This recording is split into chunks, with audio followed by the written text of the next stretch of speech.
Naniniwala ang ilang miyembro ng minority bloc ng Kamara na dapat harapin at magpaliwanag, hindi i-dismiss o isantabi ang mga aligasyong nasa likod ng bilyong pisong halaga ng insertion sa 2025 national budget at nakinabang sa kickback si Pangulong Ferdinand Marcos Jr.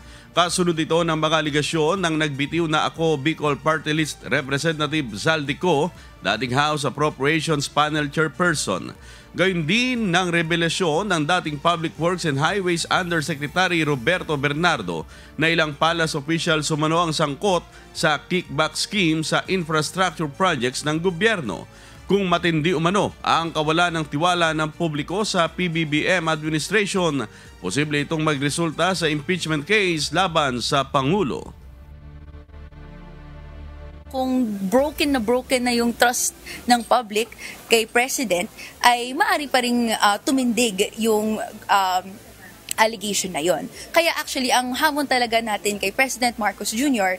ay kailangan niyang harapin ang mga allegation na ito. Hindi po pwedeng hina-handwave, dinidismiss lang niya to. Napakabigat ng mga allegation na ito.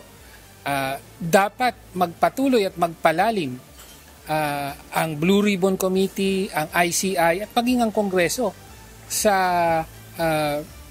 investigasyon sa mga specific na allegation na ito. And eventually, kung kinakailangan, aabot ito sa impeachment.